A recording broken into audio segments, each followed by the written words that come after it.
Alors la méditation, une mode ou une réalité? Alors c'est vrai qu'on en entend beaucoup parler aujourd'hui, c'est dans l'air du temps, c'est un peu tendance, tout le monde se met à méditer. Et puis ben, il y a les bons et les mauvais côtés de tout ça, c'est-à-dire qu'on entend aussi beaucoup, c'est réservé aux bobos, c'est pour les gens en dépression qui vont pas bien, il faudrait être moine bouddhiste pour méditer. Et puis en fait, ben, je me rends compte que les gens ne savent pas forcément ce que c'est que la méditation. Moi, je médite depuis plus de 10 ans et j'ai vraiment l'impression que cette pratique, elle m'ancre encore plus dans l'instant, mais surtout, elle me rend vraiment très présente dans la vraie vie. Elle ne me met pas dans des sphères un petit peu high comme on pourrait l'imaginer. Elle me permet d'être plus à l'écoute des gens, plus présente dans des situations quelles qu'elles soient, et aussi bah, d'être plus concentrée, plus clairvoyante dans des prises de décision. Donc bah, pour moi, la méditation, c'est vraiment un outil d'abord qui est accessible à tout le monde. Et puis, bah, ça s'apprend, effectivement. Il y a des techniques, mais ce n'est pas quelque chose de réservé à telle ou telle personne, voilà, selon des catégories. C'est vraiment pour tout le monde et c'est à la fois pour les enfants, pour les adolescents, pour les étudiants, pour les personnes plus âgées. Voilà, il n'y a pas d'âge en tout cas pour commencer et c'est un joli petit outil à se mettre dans la poche.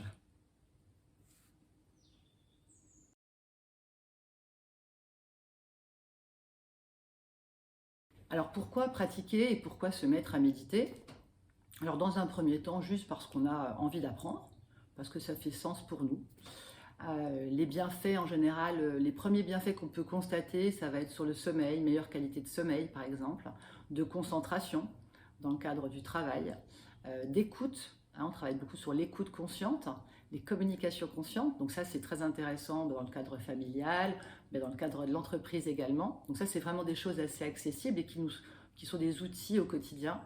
Et puis effectivement, dans un deuxième temps, on sait maintenant qu'il y a des programmes de gestion du stress sur 8 semaines qui vont permettre d'enraciner une pratique et d'avoir des effets bénéfiques sur des pathologies comme le burn-out, la dépression, les problèmes cardiovasculaires, les maladies chroniques, l'angoisse, la peur, les deuils, etc., etc.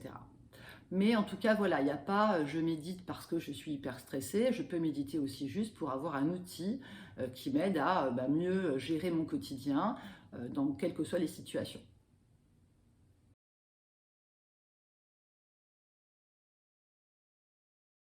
Alors déjà, il est important de savoir qu'il n'y a pas une seule forme de méditation, il y en a plusieurs, hein.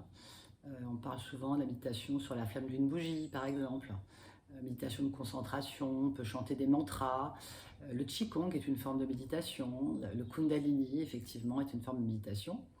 Et il y a donc plein de formes de méditation différentes avec des effets, bien évidemment, différents. Mais moi, je vais vous parler plus particulièrement de la méditation de pleine conscience, avec effectivement des effets concrets sur le sommeil, la santé, la gestion du stress, etc., etc.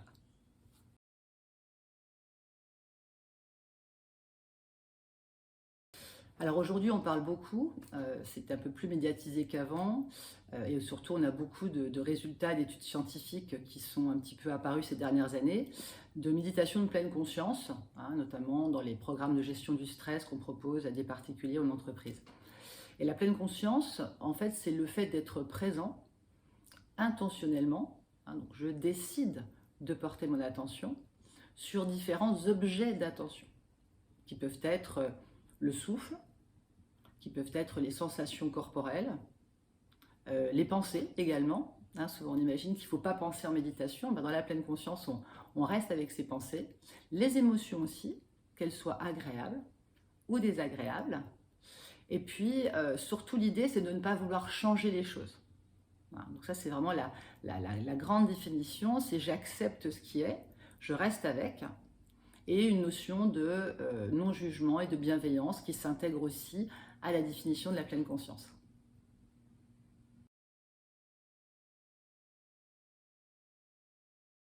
Alors pourquoi moi j'aime bien la pratique de la méditation? Ben déjà je la pratique depuis plus d'une dizaine d'années régulièrement.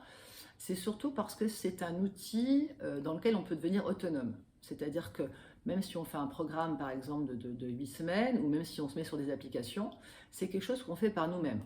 On n'a pas besoin d'aller voir un thérapeute, j'adore les thérapeutes, pour pouvoir avoir des suivis, etc. Ça nous donne des clés qui vont nous permettre de s'auto-gérer dans des situations compliquées ou même dans des situations, voilà, je disais, familiales, sociales, économiques, que ce soit dans la perte d'un emploi, dans une séparation, dans un deuil, etc.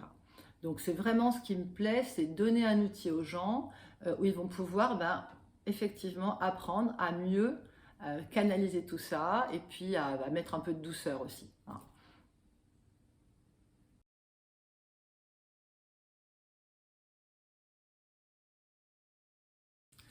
Alors, bien évidemment, il y a plusieurs manières de commencer. On peut commencer tout seul avec des applications. Il y a plein d'applications, je ne vais pas les citer, il y en a beaucoup, beaucoup, qui sont toutes très bien faites.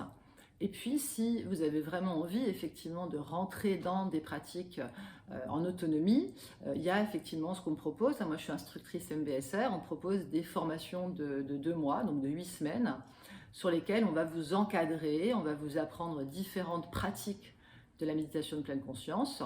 On va pratiquer ensemble avec l'enseignant. Et puis après, il y a beaucoup de pratiques personnelles à faire sur lesquelles on va aussi travailler sur l'écoute consciente, sur le dialogue conscient, sur la gestion du stress et nos réactions dans le stress et comment pouvoir bien les gérer. À savoir quand même que le stress, il fait partie de la vie, c'est normal, mais on peut avoir des outils, d'accord, pour pouvoir mieux un petit peu surfer sur ces difficultés.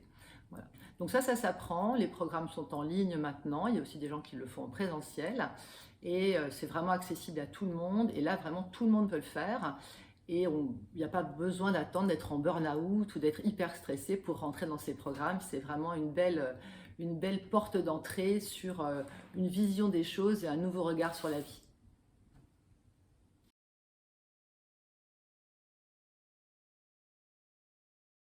Alors, quand est-ce qu'on a envie de commencer à méditer? Alors, il n'y a pas d'âge déjà pour méditer. Moi, je trouve que c'est vraiment intéressant de pouvoir l'intégrer même dans les écoles. Ça se fait de plus en plus aujourd'hui.